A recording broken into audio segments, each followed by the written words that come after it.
Chilling tales for dark nights.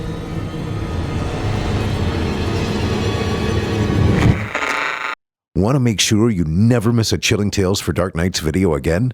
Be sure to subscribe and hit that bell to turn on notifications.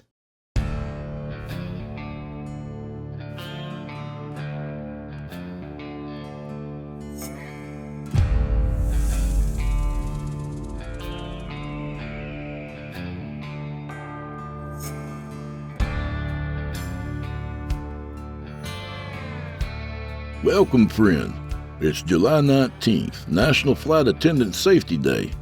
I'm not sure what that entails exactly, but be sure to leave them plenty of room when they pass down the aisle. A poor stewardess once bumped her ass against my hand.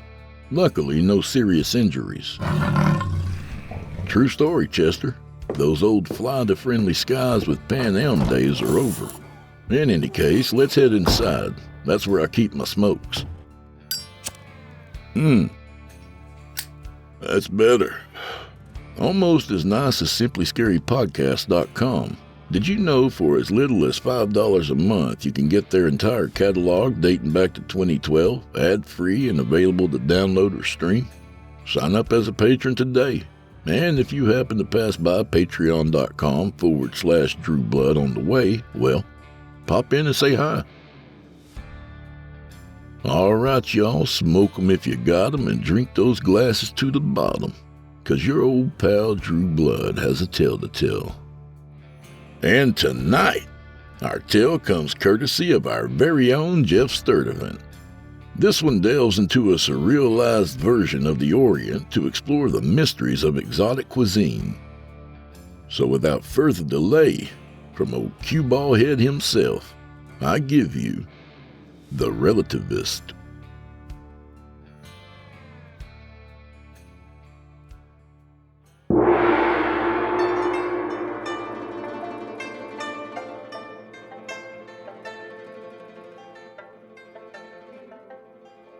Who wouldn't love to work in a Chinese restaurant, if only for a day or two, just to see how they make all those delightful dishes? Most takeout places have the kitchen visible so you can see the silvery chamber and all its workings. Flames billowing from strange pipes, metal hoses, metallic tools. The whole scene is kind of steampunk, and little Chinese warriors back there trained in the art of Chinese cuisine, flipping the contents of their woks high in the air, chanting their exotic incantations. To all us non-Chinese, the delicious results are a wonder of the world. I refer to Chinese cuisine as the secret art because it really is the best-kept secret in the world of food. You'll never see anyone other than a Chinesian working in a Chinese restaurant, and most people agree that if you did, it would be strange. It's not a politically correct sentiment, but anyone honest will tell you Chinese cuisine is a cultural experience, and no one but a Chinesian can imbue a Chinese meal with that authentic Chinesey taste that makes it so special. We've all heard the tales of Chinese restaurants shut down because they refuse to let in non-Chinese health and fire inspectors, and the ambitious American chefs who dedicated their lives to reverse engineering the dishes, yet produced only bland imitations. No amount of money has been sufficient to win a white man's entry into the Chinese kitchen either. It's simply too sacred an art, and the Chinese kitchen too sanctified an environment. So, with such exclusivity, all anyone could do was wonder how the Chinese really make Darth balls, Bothflor, Smarfel, and all those other magnificent dishes we tend to take for granted, and how they manage to manipulate their food in such a way that it takes on its unique characteristics. How to make a chicken taste like a monkey, a turtle like an apple, and so on. I've done plenty of speculation myself. That is, until the day I found my way into this crazy culture. The first Caucasian ever, I understand, to make his way into the mysterious Chinese kitchen. Me? I'm a short order cook by trade. My specialty is the omelet, which I've learned to prepare in such a way that its fluffiness is apt to astound. My secret? I'll never reveal it. This is precisely why I respect the secrecy of the Chinese. I understand the value in art's great mysteries. To reveal those sacred secrets to the unworthy could only scare the muses into hiding. It began at my favorite Chinese restaurant, Promiscuous Panda.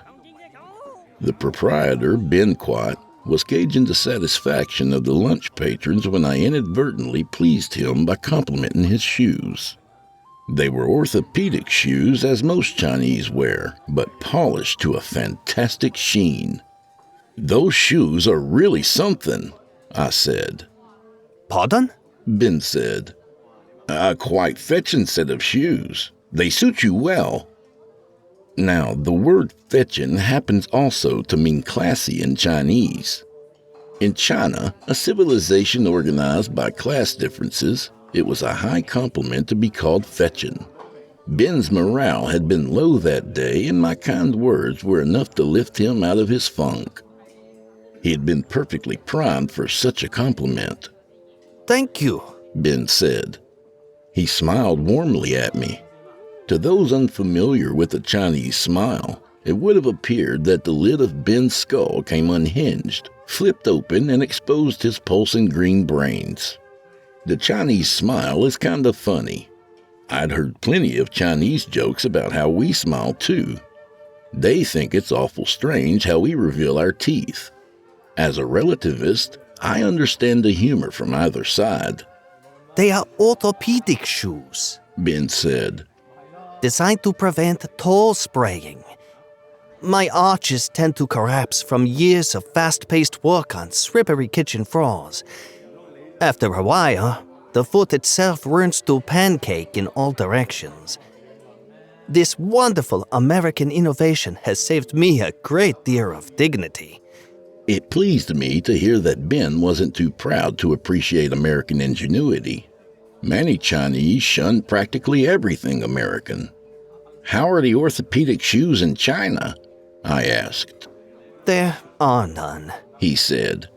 We're too proud a people to admit our orthopedic problems. We merely stumble around with collapsed arches and sprayed feet, pretending we're in no pain. This kind of pride, I find, is born of insecurity. I nodded. Ben seemed like an open-minded individual, perhaps a relativist himself. "I can relate," I said. "I too am prone to this malady, if you'll forgive the pun, also being in the art." Aha, fine. That's good. Referring to the culinary arts as the art is a secret handshake among chefs. Were I to describe myself as a cook or even a chef, he would not have continued to take me seriously. Real chefs are in the art, I'm always happy to meet others in the art. he said.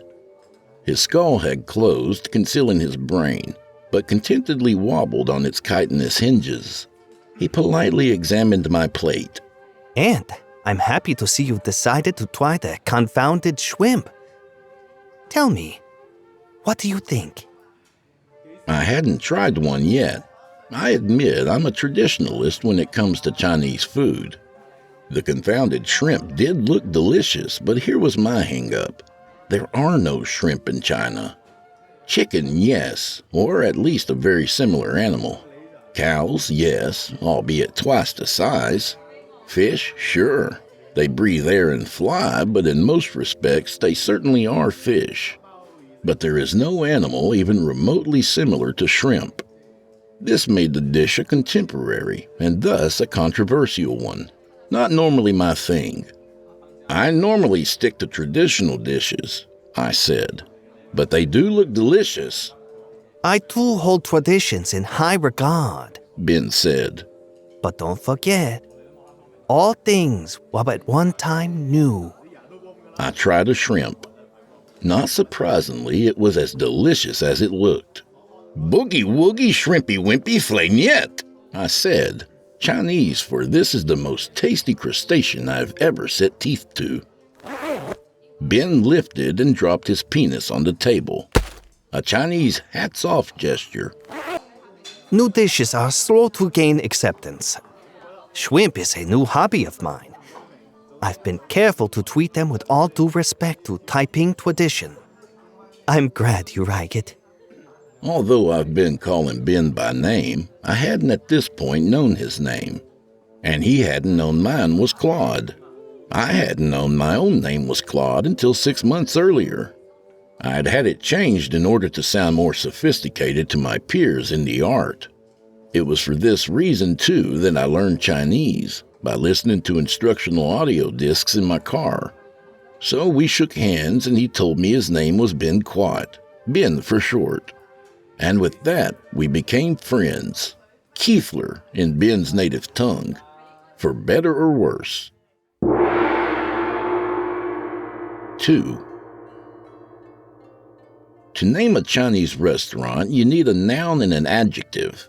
Traditionally, a pot of fortune cookies filled with various nouns and adjectives are mixed together in a wok, out of which the proprietor and an honored employee select their cookies at random. On the fortunes are written words like jade, panda, wok, palace, kitchen, and so on. The resultant combination of a noun and adjective produced the name of the new restaurant. To ensure the success of the restaurant, the cookies are ceremonially consumed. The process sometimes yields unusual names. Some of my favorites have been consummate mollusk, lugubrious koala, aromatic Beijing, and gargantuan palace, which ironically was a tiny hole-in-the-wall takeout joint. Most restaurants these days chicken out, so to speak, settling for names like Jade Garden, China Walk, etc. And when you run into a restaurant like this, you can be sure the food is just as much of a cop-out as the name is. Among practitioners of the art, they're regarded as hack joints. You most likely order from them once or twice a year with enough time in between to forget how unremarkable their food was and regard them as okay. I recall a restaurant in my youth named Golden Palace, set in a strip mall on a busy highway nearby my childhood home. It was anything but a palace. I remember dining on their grand opening. Neon lights proudly flashing, a sprawling fish tank full of Oscars greeting the diners on their way into the restaurant.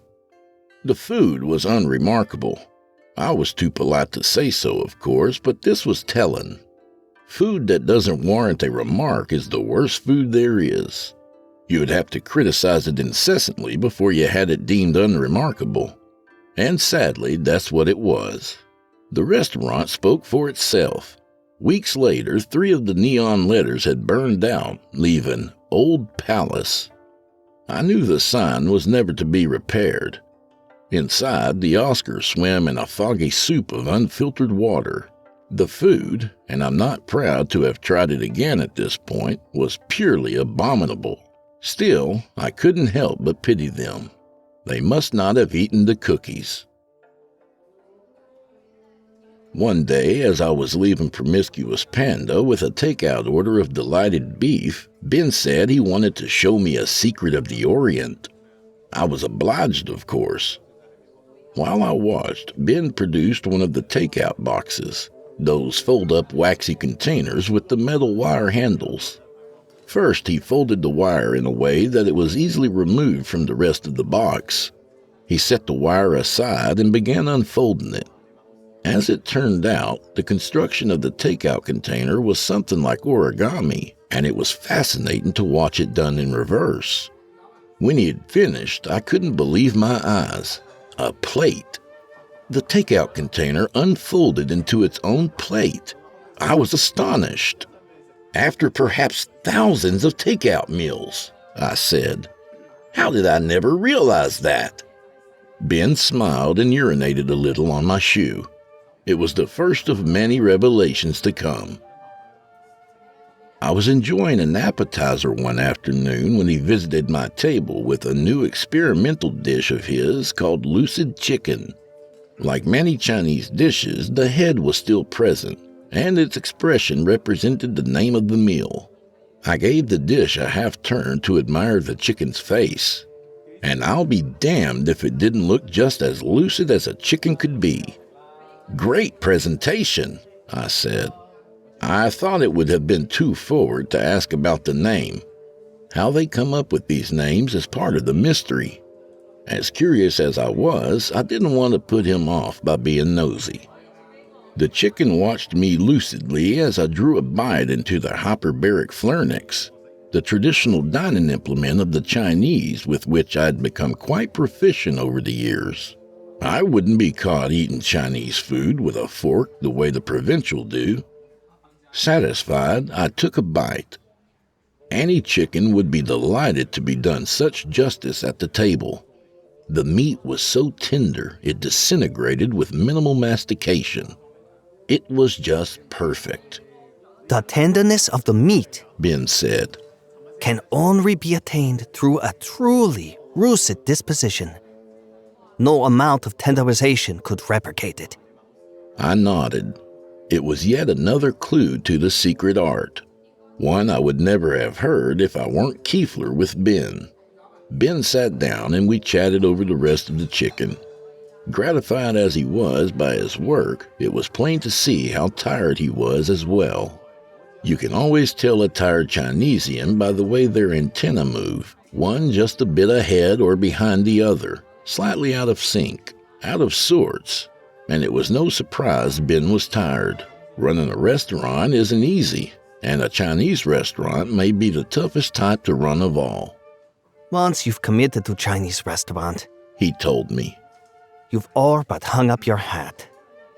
All this, the ovens, stove, sink, grip quads, they're as permanent as the building itself. He gestured widely around the shining steel fortress he'd built. Moving to another location isn't feasible, not financially or practically. Even if you cared to spend the money it would take to change locations, most of the equipment would be ruined in the process. Setting up shop is a pretty serious commitment then, I said. He nodded. And that's just the basic cooking equipment. These strip mall restaurants are self-evident in their inauthenticity. It's simply impossible to create real Chinese food out in the open. Real Chinese food is created the same way real Chinese people are created. In private. I'd always known there was much more to Chinese cuisine than cooking alone. Let me be clear that as much as I hungered for the secrets of the Orient, I was not a friend to Ben for this purpose alone. I was truly a friend to Ben. But if he wanted to talk, I'd be more than happy to listen. 3. How did all this start for me? I suppose it was in college. We've all heard of ramen noodles. Those wavy bricks of dried pasta, almost impossible inexpensive, in the Asian section of the grocery store. They're considered a godsend for the poor and the hungry. Boil some water, add noodles, add mystery flavor packet, and voila! Lunch and dinner, sometimes breakfast as well, all for around 30 cents. It's inevitable that one will start experimenting with the noodles eventually, just to break up the monotonous meals. And with a little imagination, one will find many alternatives to their conventional preparation. Ramen noodle farfel, for instance, what I believe to be an invention of mine. Ramen noodle farfel is prepared like this. Parboil the noodles, stirring well. Crack 3 large eggs in a bowl and add the flavor packet. Mix well. Add the noodles. Pour mixture into hot skillet. No salt necessary. The flavor packet packs the punch. Add cheese if desired, and enjoy. The impetus of the omelet, whatever is available unified with the egg as a kind of delicious coagulant, has always mystified me in its simple genius. They say genius isn't the act of making simple things complicated, but making complicated things simple. And that to me is this. The closest living ancestor of the Tyrannosaurus rex, the common chicken, reduced to a complacent flightless bird. Its eggs fertilized by our leftover morsels of food to give birth instead to a new meal. When one stops to think about it, it's beautiful. And when one adds cheese, it's breakfast. Autumn came, and so began Ben's seasonal use of root vegetables in his dishes. The traditional Chinese yarbooble, an orange radish the size of a Volkswagen, is replaced by the native carrot. Not only a suitable substitution, but a much more easily excavated vegetable. While I prefer the yarbooble, Ben steams a fine carrot. Come, He said one afternoon. let me show you something special. To my surprise, he extended a hand toward the kitchen. He must have seen the self-consciousness in my expression. "I'm not Chinese," I said. You are Kifler, a friend to the Chinese, a friend to the art. I followed him through the kitchen door, keenly aware how rare an opportunity this was. I'd managed something practically unheard of in the world of the Caucasian. I'd become Kifler to this kind man who was willing to overlook my race to make me feel welcome. Ben led me through the preparation area, Chinese cooks flipping food in hot woks. I recognized one dish as pleasant vegetable volcano. When it was done being prepared, it would be garnished in the center by a lump of volcanic stone, pressed down into the pile of vegetables. The kids always wanted to keep the rock after the food was done. Now the Chinese cook was browning the blorfs in their brothy juices, watching me suspiciously from behind a savory cloud of steam. At the rear of the kitchen, a Chinesian hunched over his deli slicer, pushing frozen chicken breasts over the whirring blade. Cold fillets tinked onto the wax paper like hard coins. Ben stopped to confer with the man and verify that the breasts were sliced in the proper direction, with, not against, the grain. This, I knew, was the secret to those rubbery slabs of chicken only seen in Chinese cuisine. The Chinesian acknowledged that he was indeed minding the grain. And it's a good thing, too. Ben would have fired him on the spot were he not. In China, a young cook not minding the grain was apt to be put on the slicer himself. Details are crucial in the art, and texture is an important one. Come, Ben said, and we went through the closet door into his little office. It looked like any other office, piles of paperwork on his desk, a small library of common cookbooks, stuff like that. He selected a key from his keychain and from a locker drawer produced a silk bundle, which he unwrapped to reveal a meat cleaver. You could tell at a glance that it was no common meat cleaver. It was ornately detailed, almost extravagant, and ancient. He handed it to me. It was heavier than I expected, but perfectly balanced. The handle was a dark green variegated wood with veins of yellow and brown. It was polished to a glassy sheen. Regnum vitae, Ben said. the wood of life. Hard as steel, very rare. It was once used to make ship bearings. The blade was a sight to behold as well. The grain of steel repeatedly pounded and folded to produce the legendary hardness of a samurai sword. Just holding it, I could feel its power. Power to cut through anything, even inferior steel. "What a knife," I said. This is the cleaver of Hong Xiquan, a great chef and a great man. It dates back to the Qing dynasty. "I've heard the name. How did you get it?" The knife was passed down through the generations, one chef to another. "Passed down? You mean you're related to Zhu Quan?" He glowed with pride. And as far as I know, the only one to keep sacred the Taiping tradition. So, the cleaver is mine. Sadly, with no one to pass it on to. So few have held to the tradition. So many fall to temptation. You see them behind counter at dirt-cheap takeout joints, in the kitchen at Chinese buffets, frying chicken wings and French fries. And heaven forbid, things like General Tso's chicken. He said General So with such vitriol. I knew it was a dish he personally refused to prepare. I knew there was something fundamentally offensive about it, but I didn't know what. Not yet. I handed the cleaver back to him, handle first. Hong Jiquan, I said. That's incredible. He wielded the cleaver, working his fingers around the grip of the handle. His expression was reverent. You know as well as I do, Claude, that mysteries exist for some important reasons. It's not important that you know anything more about Hong Jiquan. Just know this. He was a man who was on our side. 4. Authenticity is a bone of contention in the Chinese food business.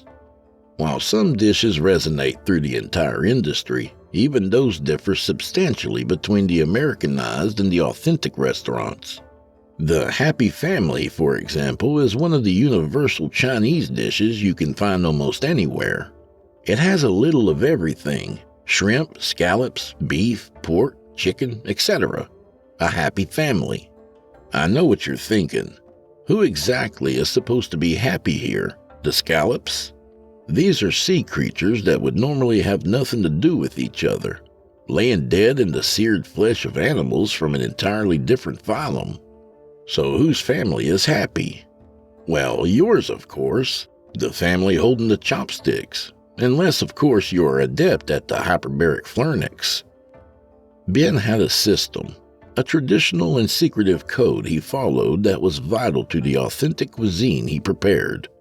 Understandably, he was guarded about it, but I had developed this sneaking suspicion through our correspondence that a lot of what he did was rooted in this ancient feud between the two aforementioned generals, Hong and So. I didn't know what it was. I didn't know what it meant. But all the modern issues of Chinese cuisine seem to radiate from this ancient core conflict. You look exhausted, I said to Ben one afternoon. I am, He said, taking the seat across from me. The struggle never ceases. It wasn't the kitchen work he was referring to, I knew. It was the struggle to remain authentic. Competition was everywhere. Every strip mall in every town had a Chinese restaurant, each one offering the standard menu of popular dishes.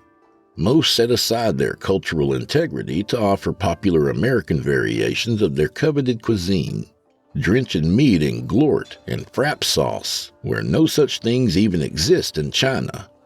It wasn't the local adaptations I scoffed at, like the native chicken and shrimp, but the cheapening of the art you see so often, selling out entirely to the fat and salty American public. Ben seemed increasingly discouraged by the state of the Chinese food industry. This period of profligatory consumption, in which the sanctity of our coveted cuisine is cast to the wayside, as he described it. People have become such inconsiderate eaters, barely tasting past the salt of any given dish. I suspect most no longer sense the spirit of their chef. In the past, the passion was pungent, as tangible to a diner as the most powerful seasoning, more powerful even than Old Bay seasoning. The scales on Ben's arms pilo-erected to allow in more carbon dioxide. His antennae lay flat on his scalp, not unlike the ears of a suspicious cat. It was an expression I had become familiar with over the weeks and months I had spent talking to him. The way things are going, I said, you may end up the only authentic Chinese restaurant left. Ben appeared to consider this. It was an exaggeration on my part, of course, but the immensity of the idea seemed to strike him on a visceral level. It's fairly easy to tell when you've struck a Chinesian on a visceral level. Their viscera itself will wobble, producing a rippling effect around the thorax. He sat up, regarding me with a curious look. Would you like to see something interesting? He asked. Well, sure, of course. Come on, He said, and he led me back into the kitchen. It goes without saying, I'm sure, said Ben. that what I'm about to show you must remain strictly between us. Between Kefler. Absolutely, I said. It certainly did go without saying. He led me through the kitchen among the usual odd Chinese glares, flipping woks, and men at the slicer, minding the grain. Ben unlocked an inconspicuous door, and we descended down a staircase into the restaurant's basement. The room was lined with crates of restaurant supplies, styrofoam lunch special containers, paper takeout boxes, and soup containers. The floorboards above shook with the bustling kitchen staff. Ben pulled a shoestring, and a light bulb illuminated crates and crates of those obscure Chinese vegetables. Those bamboo shoots, which I happen to know are rock-pounded yarphoid penises, and leeks, the testicles of the little-known cave tortoises of Yajing. While not a carefully kept secret, few people outside the art are privy to these details, which I suspect is for the better. We walked through the rows of crates and boxes until I heard the trickle of water and saw a large aquarium against the far wall of the cellar. Upon closer inspection, I saw it was broiling with little shrimp. "Shrimp," I said. Watch this. Ben unhooked a wire from the wall and began to feed it upward. From between the beams in the ceiling came down what looked like a disco ball, and he lowered it down over the tank and eventually into the water. The shrimp parted to make way for the ball. "Is that a disco ball?" Just wait. he said, and he flipped a switch on the tank which seemed to send the aerators into overdrive. Jets of bubbles poured into the tank, which sent the disco ball spinning. Ben fiddled around with some more controls, and multicolored lights illuminated the mirrored facets of the ball. And the introduction to Come On Eileen began to play muddily through a set of underwater speakers. I watched the shrimp as they danced. They swam in funny circles, bumping into each other. Some seemed to watch their whirling reflections in the spinning ball. The shrimp are very confused. So am I. I expect so. But to understand the ethics, it's best you see it personally. I looked at Ben. His face was sparkling in the light of the disco ball. "What do you mean?" Philosophers of the ages have failed to agree on the treatment of animals. Immanuel Kant dismissed all animals as irrational beings. Any animal that cannot claim, "I am," fails to meet his qualifications for moral consideration. While other philosophers, like Kierkegaard, for example, have maintained that humans and animals alike qualify for moral considerations. "Right," I agreed. We true traditionalists find harmony somewhere in between. These shrimp, I believe, can be prepared to eat in a truly ethical manner. Ben turned a switch and I felt a waft of heat emanate from down below. He gestured for me to look, and I saw 2 burners down there, flames licking the floor of the tank. Above, the shrimp continued to dance in the spinning lights. A thermometer on the glass slowly began to rise. Crustaceans seem to enjoy this song, Ben said. It's a guilty pleasure. I watched amazedly as the shrimp danced themselves into the great beyond. I couldn't help but picture Hong Jiquan standing there beside me. What would he have thought? I thought he would have been tickled green. He would have been proud of Ben, and I couldn't help but feel that pride myself. Hong Jiquan would be proud that you have this cleaver. Thank you, Ben said. I could tell that he meant it. 5.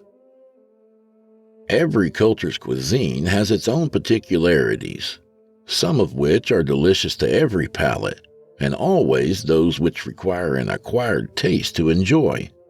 For those in the art, each have their own lessons to teach.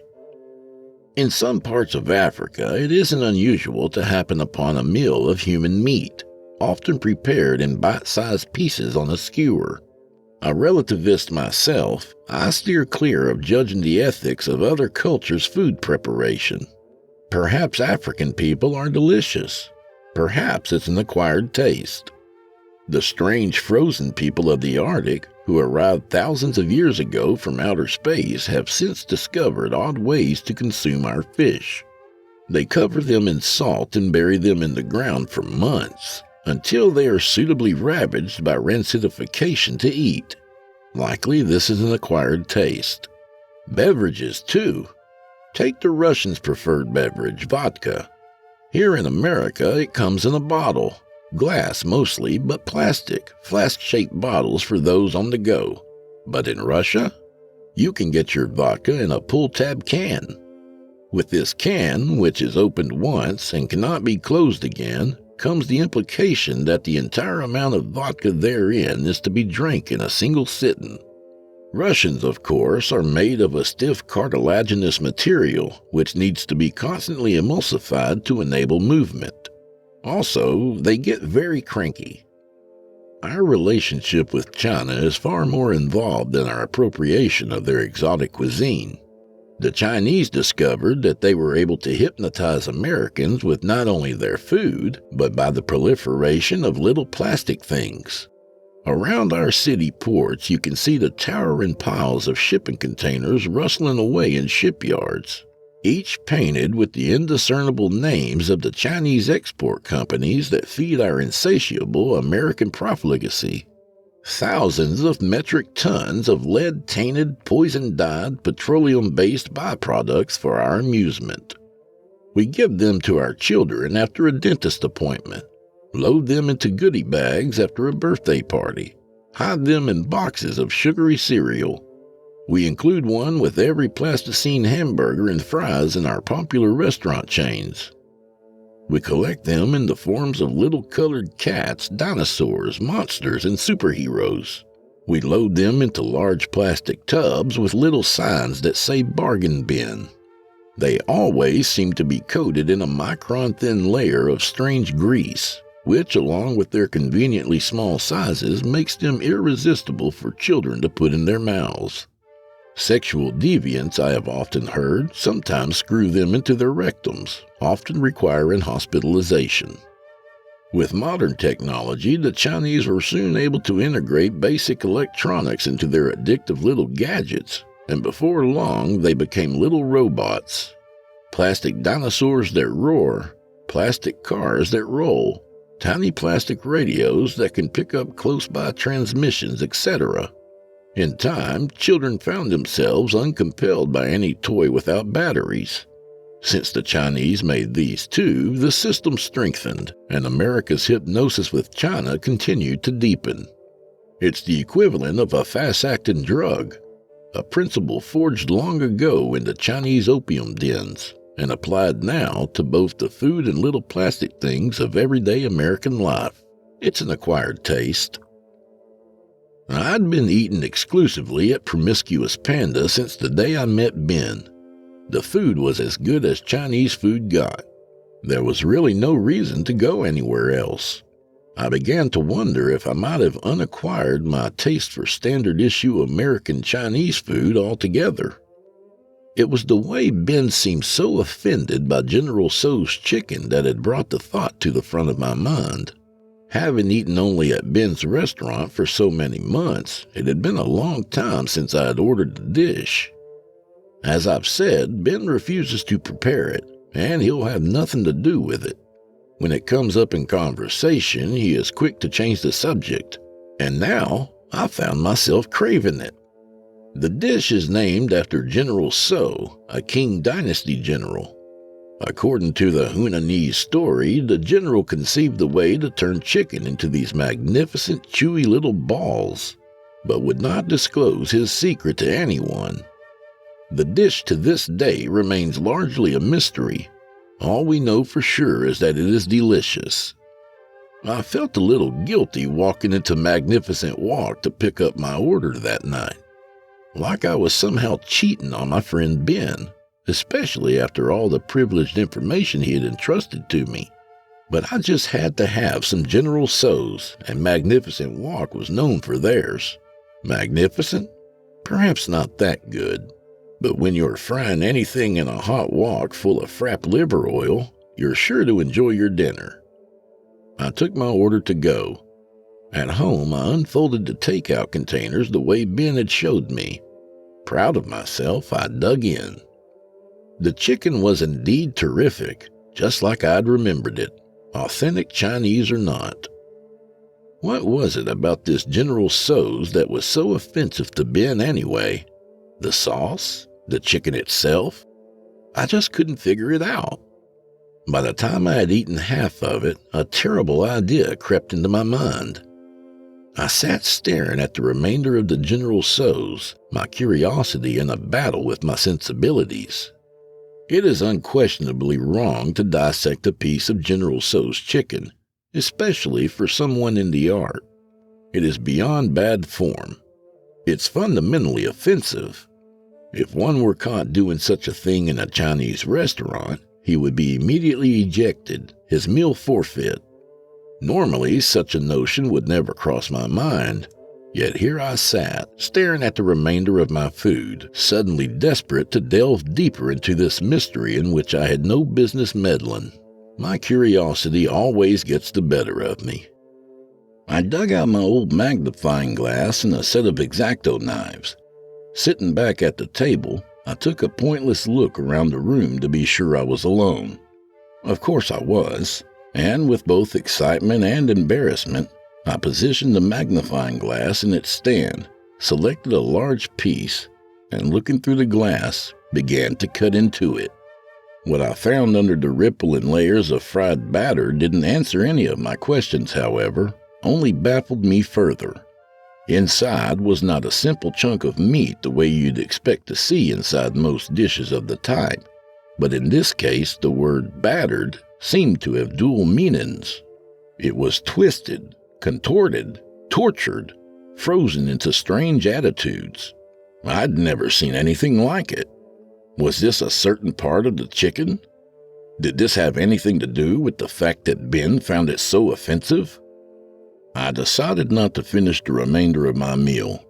I had lost my appetite, partially sickened with shame for what I had done, and partially put off by the look of the splayed-out specimen on the table in front of me. But it wasn't a knock on the food. Those single succulent bites of General Tso's chicken, those spongy spring-loaded bursts of meat, even in their cheap American excogitation, are difficult to disparage. Despite the look of it, you can't call it anything but delicious. Delicious it certainly was, but what else was it? 6. Ben invited me to attend Promiscuous Panda's anniversary celebration, their 5th year in business. Ben had closed the restaurant early and adorned the dining room with traditional Chinese decorations. Dozens of friends and fellow chefs in the art came to join in the festivities. It was an honor to be counted among them. A little awkward, granted, to be the only non-Chinesian in attendance, but my proficiency in the language served me well. After 3 or 4 rounds of Larfborg, the guests had sufficiently loosened up to put on some music. Traditional Chinese music is like nothing else, a style completely its own. If I had to compare it to anything, it would be a 2-cycle engine hooked up to a kind of baritone kazoo. Ben, who might have had a Larfborg or 2 before the party started, kicked off his orthopedic shoes and commenced to cut the rug. Several others joined him in a traditional Chinese dance. Chinese dances, like the music, are hard to compare to anything. Picture a freshly caught bluefish warping away on the floorboards of a boat. I made a brief attempt to join in, but quickly realized how silly I must look. Ben's skull was practically off its hinges. Later came the karaoke. Unfortunately for me, taco was not on the menu, only Chinese music. Ben, as was the custom, was the first to take the stage, and to drunken applause, began to fart out a tune. The Chinese sing kind of funny. I've heard them talk about how strangely we sing as well, from the same orifice we use to speak. So, as a relativist, I tried my best to fart along to the music. I didn't manage very well, but I think the Chinese partygoers appreciated the effort. A few hours into the evening, Ben indicated that he wanted to tell me something in private. You seem to have attracted the attention of a young lady, He said. Have I done something wrong? Not at all. Glorpeta, the young lady over there. She seemed to be rather interested in you. Trying not to appear too obvious, I took a look.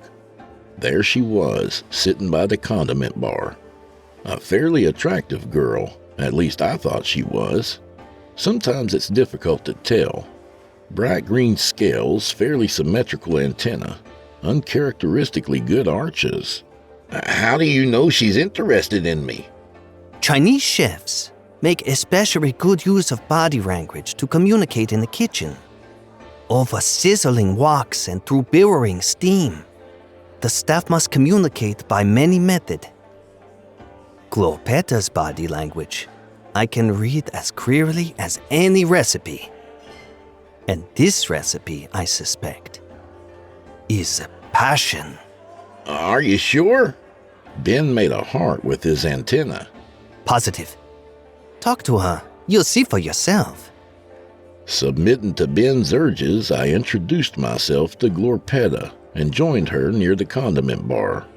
She was a kitchen worker at the Saucy Partridge, she explained, a Chinese buffet several towns over. I was familiar with the place. It had been a while since I'd dined there, but I still remembered the delicious dumplings and the ornamentally etched sneeze guards on the front blorf bar. While the party raged on, Glorpeta and I talked easily about the art, particularly the subtleties of Chinese cuisine. Her skull stood on end as I described my experience with Ben's most recent chicken innovation. Ben is a true craftsman, I said. He is. Very, very crafty man. You two are good friends? Certified Kiefler. I've been in the kitchen. Really? You must be a really, really nice guy. Well, I don't want to brag or anything, but I was voted most likely to be a really, really nice guy in my high school yearbook. Glorpeta's nostrils unraveled so far she almost knocked over her drink. The Chinese laugh kind of funny. To be fair, they think we laugh funny too. Glorpeta had come to the party alone. After talking for a while, I got the idea she was lonely. Probably tired of being cooped up in the kitchen for such long hours. I also got the idea she was curious about non-Chinesian men. She seemed to be enthralled by me, my smooth skin as she stroked my hand, my hair, my unabashed tooth-revealing smile. I started to think maybe Ben's intuition had been accurate after all. As though he sensed my thought just then, Ben caught my eye from across the room and motioned that I come over for a minute. I excused myself from Glorpeta and went to talk to him. Have you ever made love to a Chinese woman? Ben asked. What? Have I? No. I mean, not that there's anything wrong with that. Just listen. Into my ear, Ben whispered secrets of the Orient I had never even thought to explore. Not of the art this time, but another art entirely. The art of love. Maybe a minute of this, and he patted me on the back, indicating he was done. That's some pretty wild stuff. May it serve you well. It was only a matter of time before we found ourselves back at Glorpeta's apartment. Naturally, I was trepidatious. This was something completely new to me. I knew basically what to do. Ben had given me a decent crash course, but that was like someone telling you how to roller skate. The only real way to learn was to do it. I knew this much. The Chinese penis is rather enormous, roughly the size of an arm, bent in the middle at 45 degrees, and tipped with an apparatus like a medieval morning star.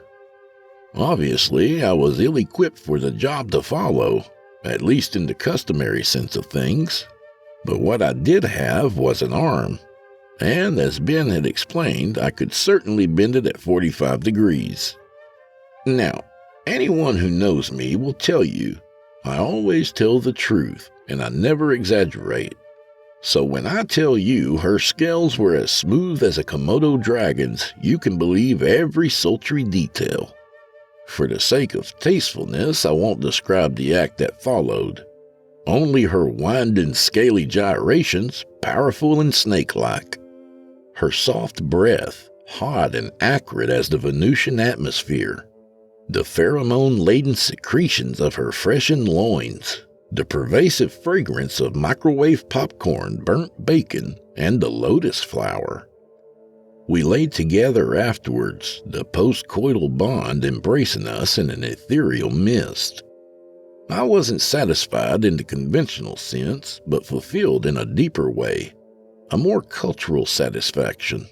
Such exotic experiences are the relativist's mightiest pleasure, and as things would turn out, this one was an essential ingredient of my journey into the world of the Orient. She lay cradled in my left arm while my right arm lay stiffly in the sheets beside me. I have never done that before. She said. Would you call it a relative pleasure? Huh? I mean, was it good? She grinned mischievously. Certainly. She said. And you've satisfied a great curiosity of mine. I was curious too. I have many curiosities. Do you? She turned to face me. Her eyes were starry in the moonlight through the window.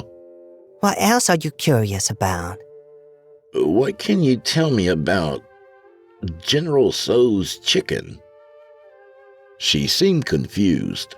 I admit it was a bit of a departure from the romance of the moment. What about it? She asked. I'm not exactly sure. It's like there's something weird about it. Something no one wants to talk about. She seemed to consider her answer for a moment.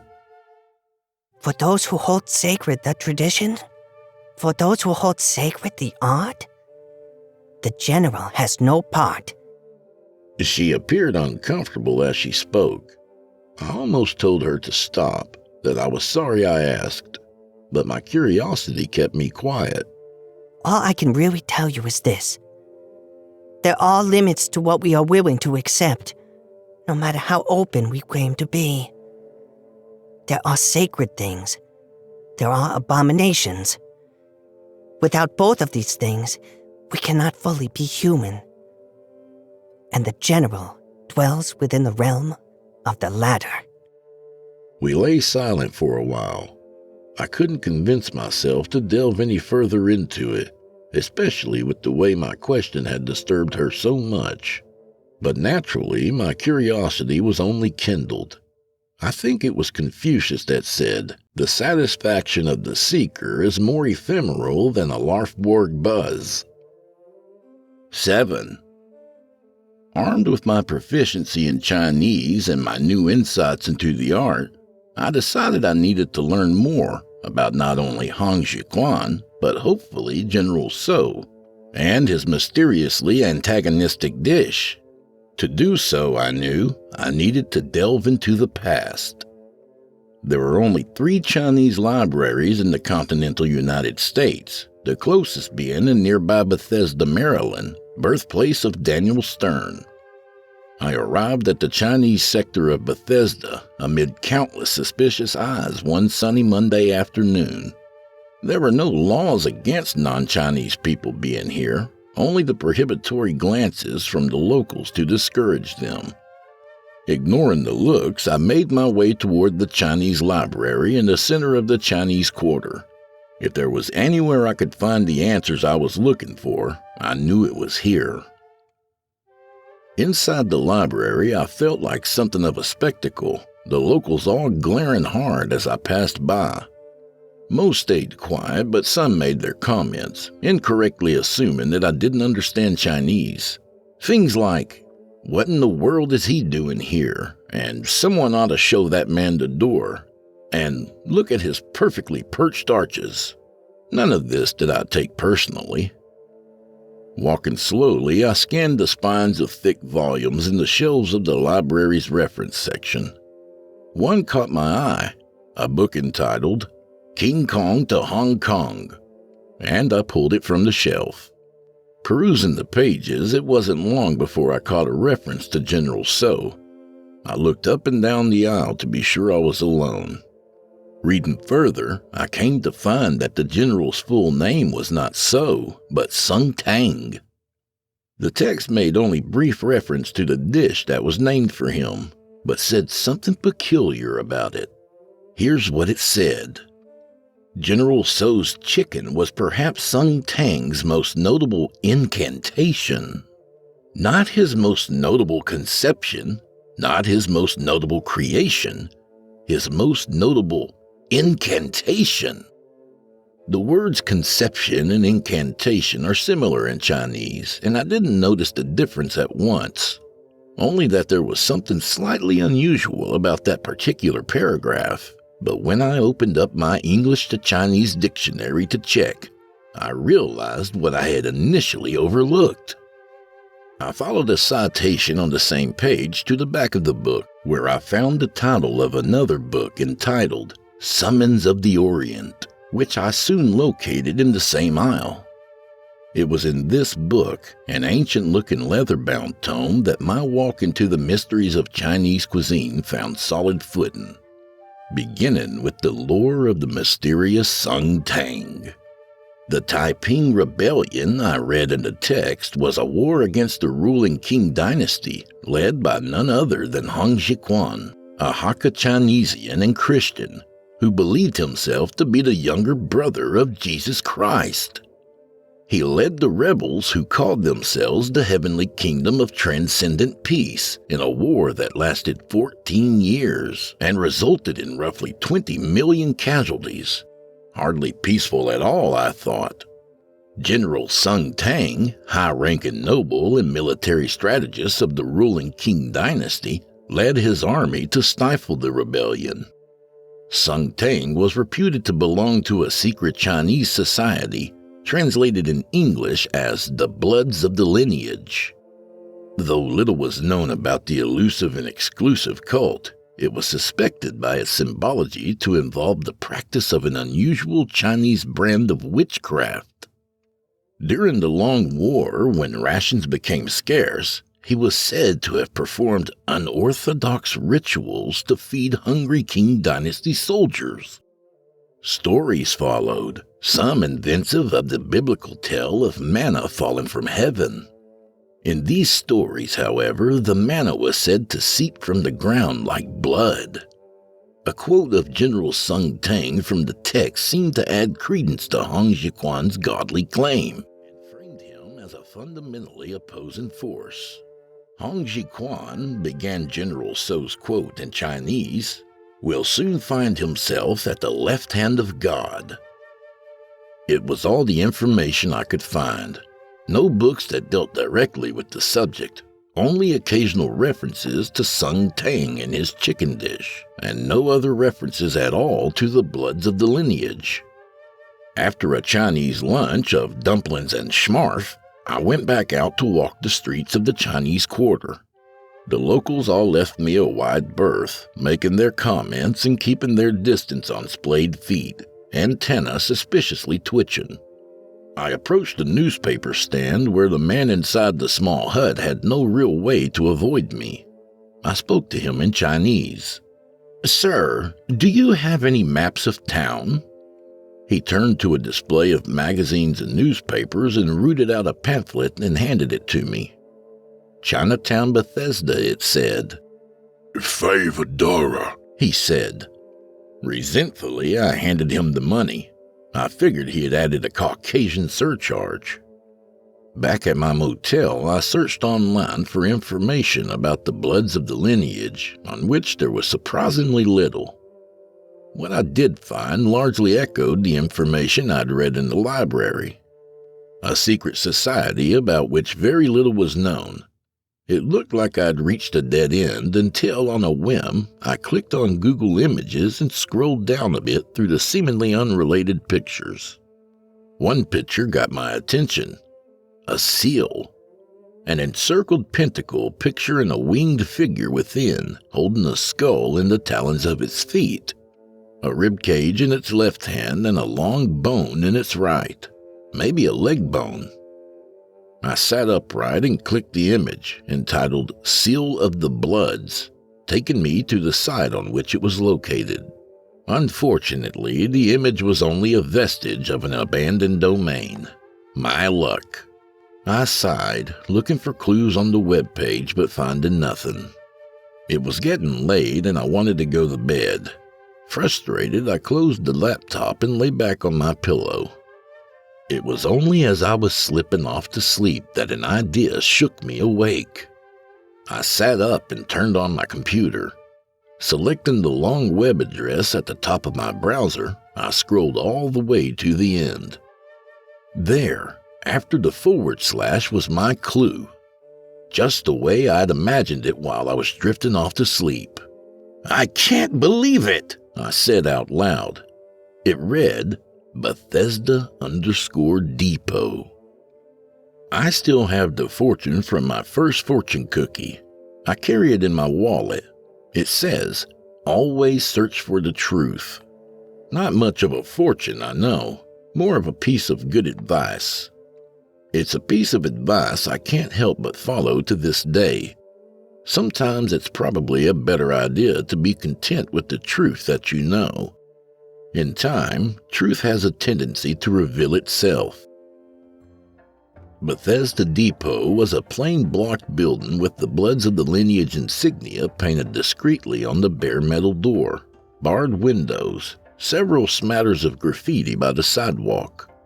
A procession of unmarked box trucks, also laced with graffiti, drove along the side of the building and west down Broadway.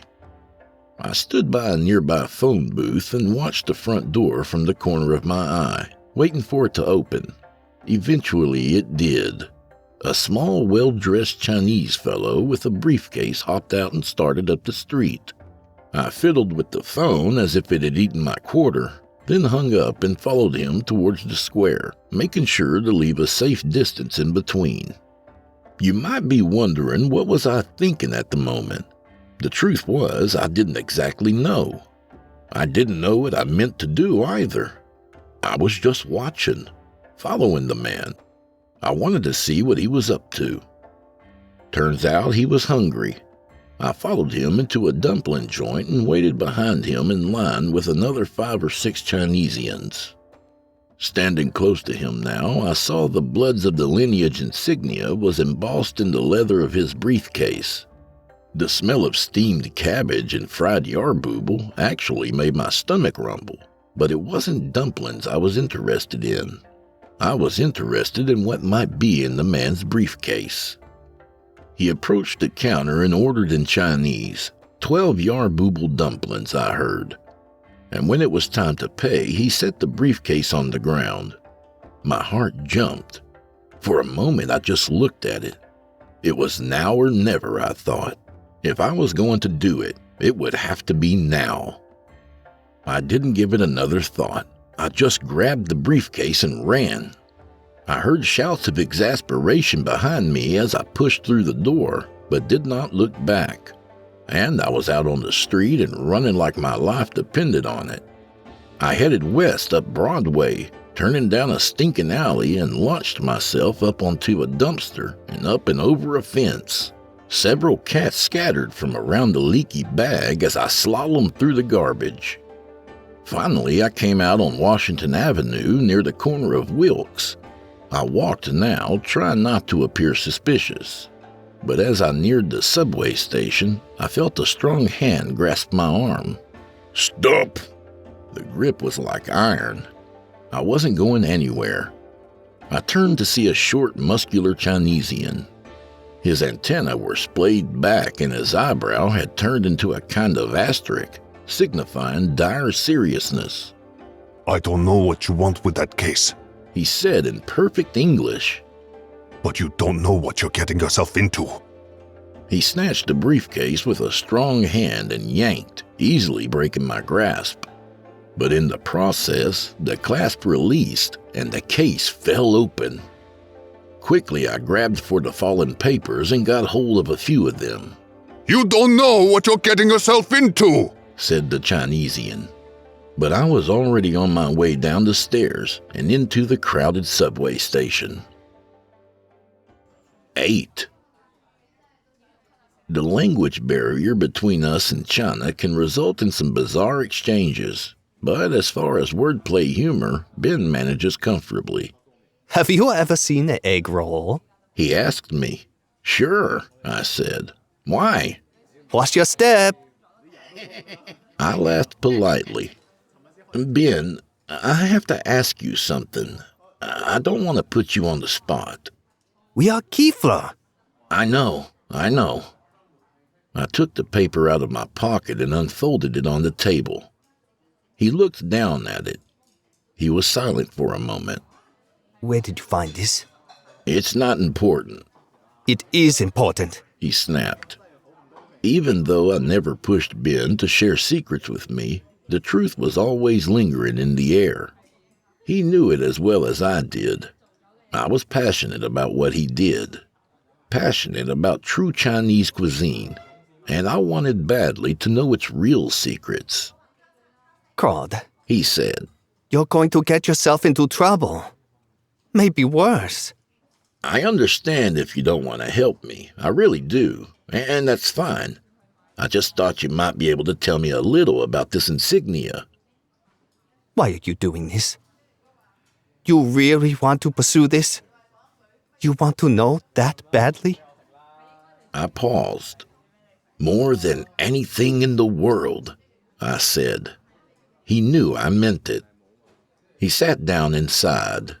He was quiet for a while he thought about it. Okay, listen. He said, Meet me here at 11 p.m. We talk about it. I offer this for your own safety, to satisfy your curiosity.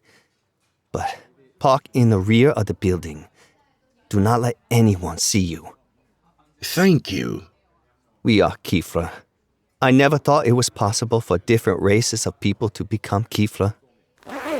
But it's true. Ben presented his penis and I shook it. We were indeed Kefler.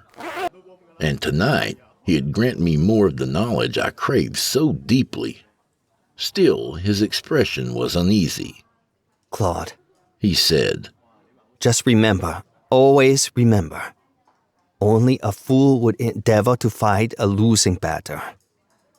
A battle that could not be won by thousands cannot be won by any one man. I nodded. I fully understood that so many had tried before me, and there were reasons non-Chinese chefs were not allowed into the secretive Chinese kitchens. Good reasons. And I respected those reasons, but I didn't mean to hijack the secrets of the Orient, or attempt to practice them myself. When I wanted to learn out of genuine appreciation, out of reverence, and never in any sense of the word by means of a battle. But the desire was simply too strong to just give up and not continue to pursue. Like the red words on that little shred of paper in my wallet told me, I was always to seek the truth, and I had to. It was my fortune. I drove around back of the restaurant with my lights off and parked. There was Ben's Honda. He had waited for me as promised, but as I approached the door, something seemed strange. The lights were on inside, and I saw the spider-cracked glass of the back window. I stopped at the door. Ben? There was no answer. I tried the door and it opened. Pots and pans were scattered. A sack of rice lay on its side with its contents spilled all over the floor. Ben? I looked around the corner toward Ben's office. That's when I saw the green smears of blood. "No," I said. How could this be happening? But I felt that sinking sensation in my stomach the moment I thought it. Because in the darker recesses of my mind, I already knew. There he was, in his chair, slumped over his desktop. Blood everywhere. Purchase orders scattered across the desk and on the floor. As I approached, what I saw there on the desktop confirmed my fears. It was the insignia of the Bloods of the lineage, drawn in green blood. No, not you, Ben, of all people. The perpetrators were gone. I knew that already. Like ninjas, they'd snuck in, eliminated their perceived threat, and escaped. And here I knelt, alone with my grief, my friend, my Kiefler, the only Chinese ever to trust me with the secrets of the Orient. Gone. Ben, I hardly knew you. My Kiefler. I'm not ashamed to admit it. I shed more than a tear there in Ben's office. Many tears were shed. But once I was able to get a hold of myself, my resolve was renewed. I didn't know how they figured out that Ben was leaking information. Had I been trailed today? Had they been watching him in the first place? Whatever it was, this wasn't the last of it. Because now, I was coming after them. 9. I made my way through the rain and the dark back to the Bloods of the Lineage building, ducking around corners and behind dumpsters into alleys not to be seen. I didn't know what I was doing, only where I was going. To seek revenge for Ben's murder? To find answers? All I knew was that I had to do it. And this time I was armed, with Ben's big cleaver. I approached the building from the rear this time. Peering from behind the dumpster of a nearby building, I saw the box trucks and black SUVs parked in the safety of the parking lot. Several Chinesians walking inside. I saw the loading dock, sealed under the sliding steel doors. The fire escape, rusty rebar crawling up the brick walls, denied by the barred windows. On the bottom, a solid-looking metal door. I worked my way closer, all the while ready to dash for cover at the slightest sign of notice. Before long, I was on property, squatting by the retaining wall, trying still to decide exactly what I meant to do. Was I really going to avenge the death of my friend? Had I lost my mind? I didn't really know. Was it because I felt at least in part responsible for what had happened to my friend? Perhaps. I was following my instincts, this curious momentum driven by my own dissonance. The same force that had gotten me into this in the first place. Was I doing the right thing? Who's to say what the right thing even is? I took a last look around to make sure no one was watching me. I was alone.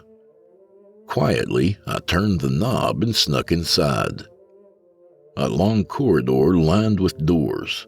The air was thick with the smell of hot peanut oil. I tiptoed down the hall, peeking through the small glass windows in each door. This time of night I figured it would be quiet, and it was. There was no sign of anything going on, but I could sense that I was getting warmer. Literally warmer, as the cleaver of Hong warmed against my side in verification I was on the right course. Making a right at the end of the hall, the cleaver seemed to vibrate with urgency. There was a set of double doors nearby, the left one still gently closing, red light glowing faintly somewhere beyond. I went inside. It looked like the backstage area of a theater. Walkways to the left and to the right. In front of me, scaffolding leading high up into the ceiling. Murmur and din beyond, a dozen or more Chinesians chatting in a muffled tone. I listened carefully but could not make out any of it. If I walked either left or right, at some point I'd be right out in the open. I was sure to be spotted. I decided to climb the scaffolding. 30 feet above, I peered down at the scene below. It was like looking down at a stage but more like an altar. In the center was a wide, shallow pit brimming with, of all things, softly clucking chickens. The Chinesians I had seen coming inside were now dressed in dark, ceremonial-looking robes. Suddenly, they all grew quiet. A dire sensation hung in the air. Something serious was about to happen. The robed Chinesians stood about the altar in a semicircle while another, this one dressed in a particularly ornate robe, gestured over what appeared to be a large wok. He began to chant then, some kind of strange incantation. Whatever language he spoke only vaguely resembled the Chinese I knew. The pit of writhing poultry tumbled over each other, waving their wings and clucking. The air seemed to grow colder. The stone walls began to glow, a strange iridescence echoing back the charms of the chanting man. The priest, I figured. Perhaps the high priest. But the high priest of what? The Bethesda Depot? The Bloods of the lineage? My mind had wandered away from Ben. Something in the atmosphere had overridden everything. The anger, the vengeance, all of that. It was my insatiable curiosity, my deep desire of the secrets of the Orient that overrode it. And while the priest chanted his spell over the pit of chickens, I was overwhelmed by the gravity of it all. The thousands of years of tradition unfolding before me. "General of fire," chanted the priest. "General of destruction. General of delicious chicken. Bring forth your fire." The congregation murmured the incantation in unison. Then, while I watched, bright red light began to glow through the fittings of the tiles of the floor. The chamber vibrated with a low rumble. The pen of chickens boiled with fear and feathers. "Bring forth your fire." The blocks of the floor began to fall away one by one. The holes they left behind issued boiling red light into the room. My eyes squeezed shut against the intensity. The priest bellowed a final time. "General of delicious chicken." More blocks tumbled away into the roaring inferno below. A rising pool of lava sent the temperature soaring to unthinkable levels. I could feel the hairs on my face and body curling against the heat. What had this priest done? Something began to rise from the pool of lava. A human-shaped figure. Amazingly, it appeared to be moving. The figure of a warrior clad in Qing Dynasty-era armor. This general the priest had somehow summoned. A supernatural effigy of sorts. But not an effigy at all. It was moving, living.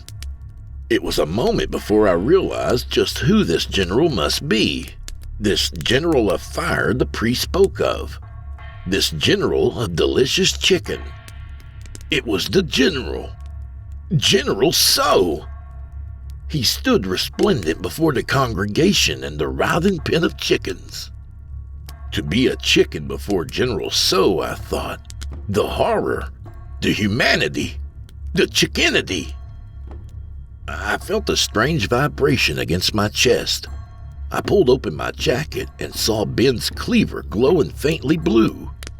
It resonated with some sort of diametric spirit, at odds with this oppositional force in the room. The very nemesis of the Bloods of its own lineage. The warriors of the Taiping Rebellion.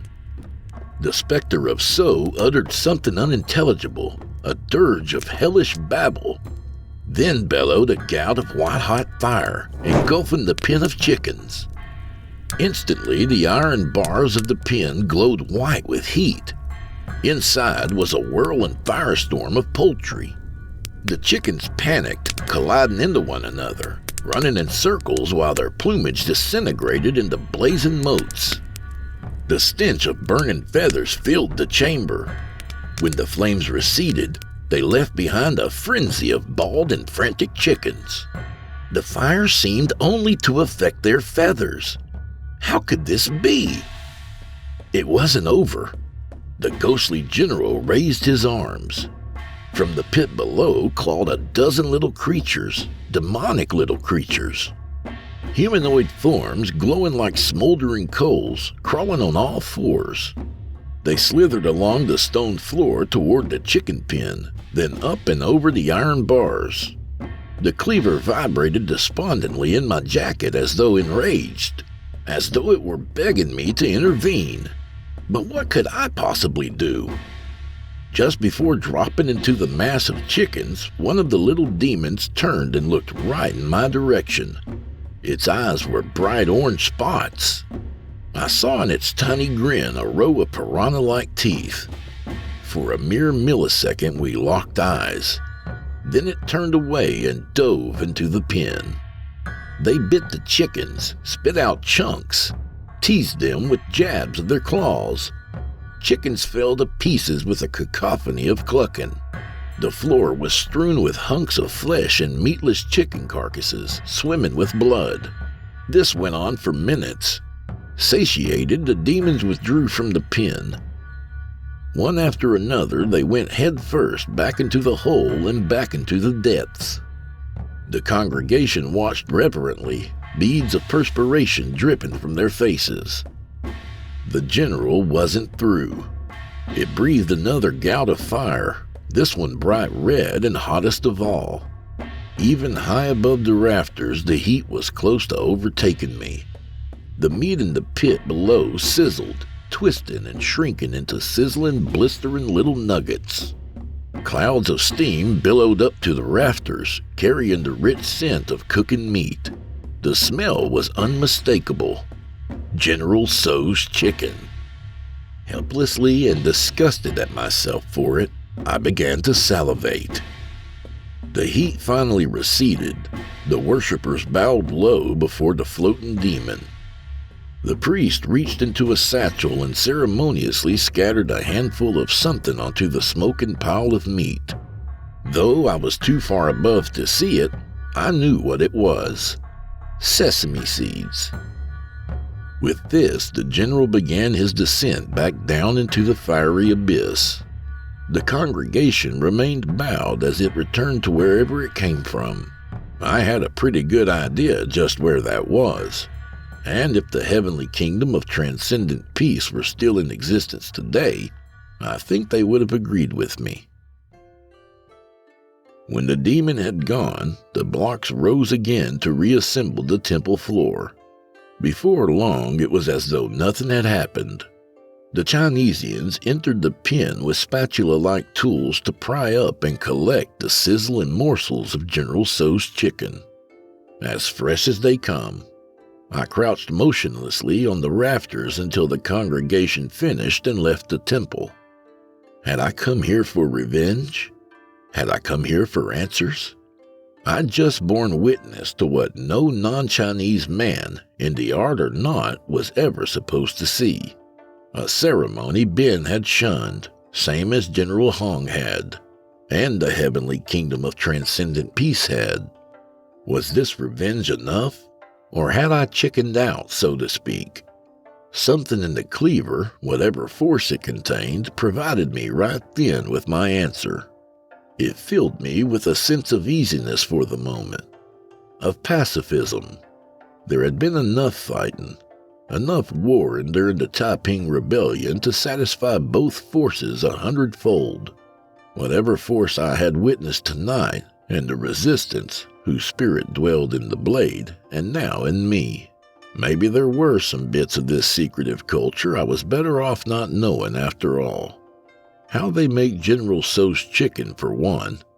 I could certainly leave this one out of my repertoire.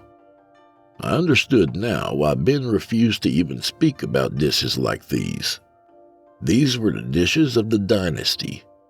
In the matter of the Taiping Rebellion, I thought it was clear now which side was righteous and which side danced with the demons. And I, imbued with Ben's secret knowledge and the spirit of the cleaver he had passed down to me, was no part of the latter. Relative as it all may be, sometimes choosing a side feels more like the side chooses you. 10. I visited a Mexican takeout place one day, a place called Taco Garden. Inside, I saw the place had been modeled on a typical Chinese takeout template. A couple of tables, the front counter, complete with the backlit display of notable dishes, the rice-filled cup holding a few pins, and the formal numbered menus. An open view of the kitchen behind, complete with the tireless Chinese workers. The only thing not obviously Chinese was a simple sombrero hanging on the wall. I asked the Chinese lady at the counter, "Was this once a Chinese restaurant?" No. She said. "Oh," I said, "because the whole setup, the menus, everything, it looks just like it would in a Chinese restaurant." No. She said. I thought about it for a moment. Certainly, they would attract more attention as a Mexican restaurant if they set the place up to look like one, wouldn't they? All right. I was just wondering why it looks so much like a Chinese restaurant. Because we're Chinese. Ethics are relative, I've heard countless times. And as an ethical relativist of sorts, I've always tried my best to agree. Only lately, I've begun to seem less genuine to myself in these matters. I've begun to distrust my own motives. I don't remember when it was exactly that I started to wonder about sacred things and where they fit into this code of ethics. Those things that, in order to be inherently sacred as they are, exist in a kind of parallel dimension alongside the sliding scale of ethical relativism. A kind of magnet hiding under the table. What are sacred things and where are their place in ethics? Culinary ethics vary widely among cultures. I've read at length about China's periodic dog festivals in which they torture, kill, and eat dogs. Animals my country happens to have a great fondness for. When asked, each opposing side presents valid arguments on their ethical standpoint. Proponents think that dogs are no better than any of our other animals, therefore are perfectly suitable to be used as food. Americans, however, find this loathsome. Our dogs are our family members. Eating one is practically cannibalism. Pigs, on the other hand, although they're at least as intelligent as our dogs, and so similar to us genetically that we can transplant their heart valves into ours, are as good as bacon. Now, if a dog eater asked me why pigs are good to eat and dogs aren't, I'd be hard-pressed for a reasonable answer. All I think I could come up with is the fact that dogs to us are family, and family is sacred. Take cows. Whatever your position on this sliding scale of ethics, from those in India who worship them, to those in the American Midwest who depend on them for breakfast, lunch, and dinner, where do sacred things come into play? If the divinity of the cow, which is held sacred, the scale is tilted irrevocably in their direction, beyond whatever could be considered a logical compromise. The cow is sacred. If it is the American birthright of unlimited beef which is held sacred, the scale is tilted towards the heartland. My answer to this one used to be that different cultures have different values, and they should all be respected. Now, however, I understand truly what a cop-out that really was. So who holds the moral high ground here? As an ethical relativist, both points of view are perfectly acceptable, but there is value in neither.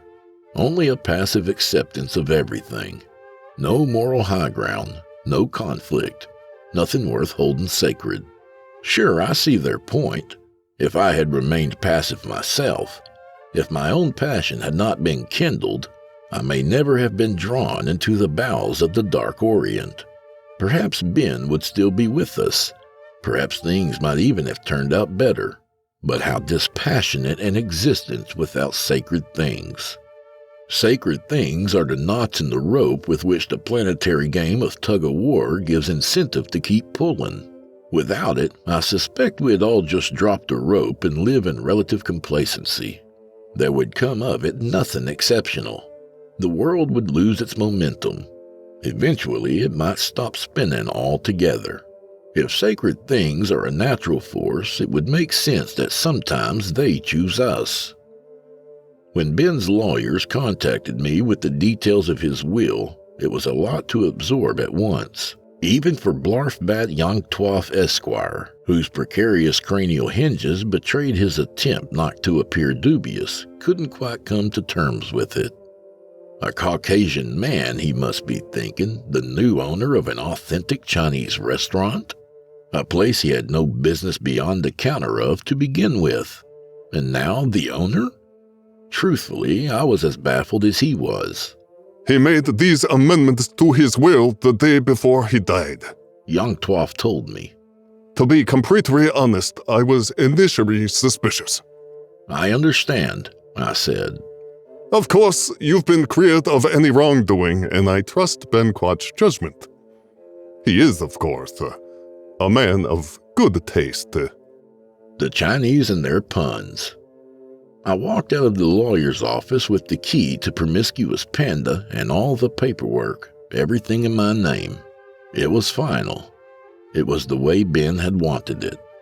It felt odd opening Ben's office safe that afternoon. It just hadn't sank in yet that it was now my office safe, and Ben had wanted me to have it. Indeed, he died so that I could have it. Inside, I found recipes. All the recipes to all his mysterious dishes. I was mesmerized. I would spend all night going through them. All the secrets of Chinese cuisine I had ever hoped to learn, and more. On one sheet were the details describing the unusual preparation of shrimp I'd witnessed in the cellar. Reading through it, noting how he had worked the process out on paper like this, I sense a kind of connection with him between our separate planes of existence. With this, I felt a wave of sadness for my old friend, Mike Kiefler, the man who had seen somewhere in me, a Caucasian, the continuation of his sacred tradition.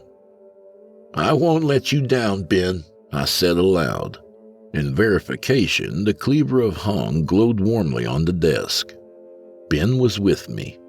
His entire ancestry was with me, and the gravity of this sacred tradition, forged in the fires of the Taiping Rebellion so long ago, was suddenly so tangible I thought I'd collapse under its weight. But only for a moment. Through the door I could hear the clanking walks and sizzling grease of the kitchen, the whirring of the slicer nearby, its operator carefully minding the grain, the crinkling of paper bags as my customers leave with their lunches, the sound of the cash register. The cash register.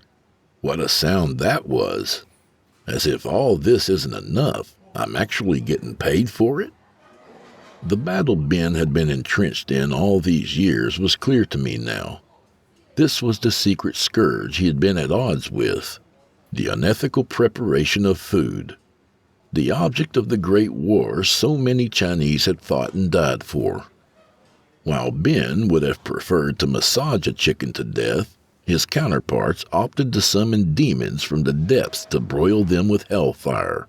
Does it matter either way?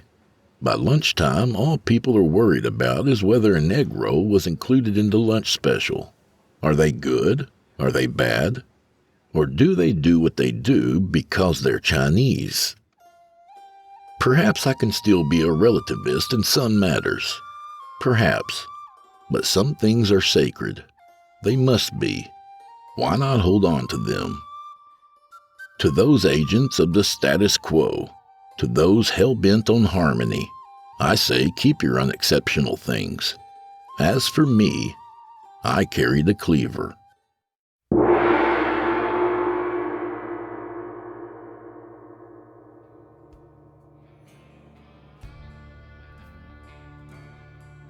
And that was The Relativist by Geoff Sturtevant. A good reminder to see what you see and not what they tell you to see. Also, now I'm starving. And don't go too far because in 30 minutes you're going to want to listen to this again. A little about the author. Old Jeffrey is my trusty helper, but he prefers the term executive producer because it makes him feel important.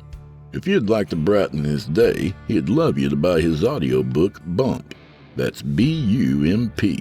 Bump is about a group of amateur pro wrestlers who become enmeshed in a deadly conspiracy. It's sold a whopping 92 copies in 4 years, and that kind of sucks balls. You can link right to it by visiting flexfiction.com. Alternatively, you can not buy it and allow it to continue being Jeff's most abysmal failure.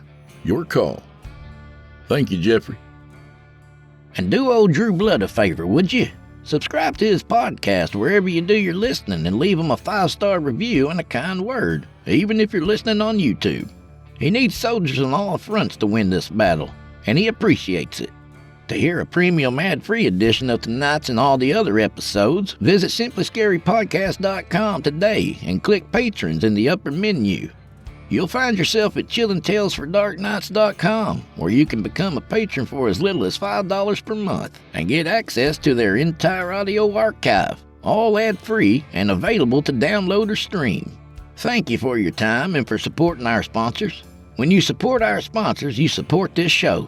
If you happen to use Facebook, Twitter, Instagram, or YouTube, you can follow and subscribe to Chillin' Tales for Dark Nights there, where you'll get all the latest updates and new releases and have the chance to interact with them each and every week.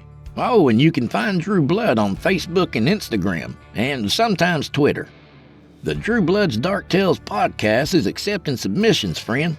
If you've got a story or two you'd like to be featured on the show, send it to drewbloodhorror@gmail.com. If selected, you'll get the full treatment, 10 bananas.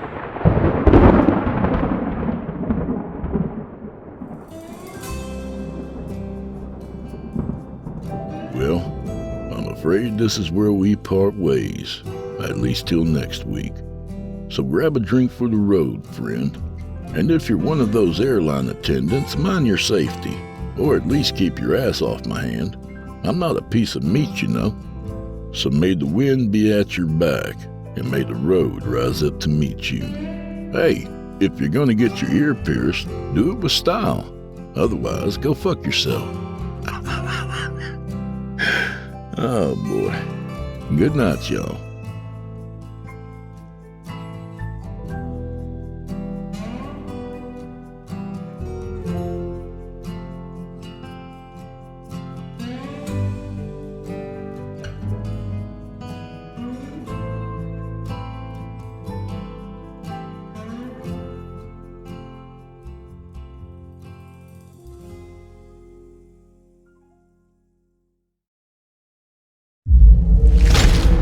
Chilling Tales for Dark Nights.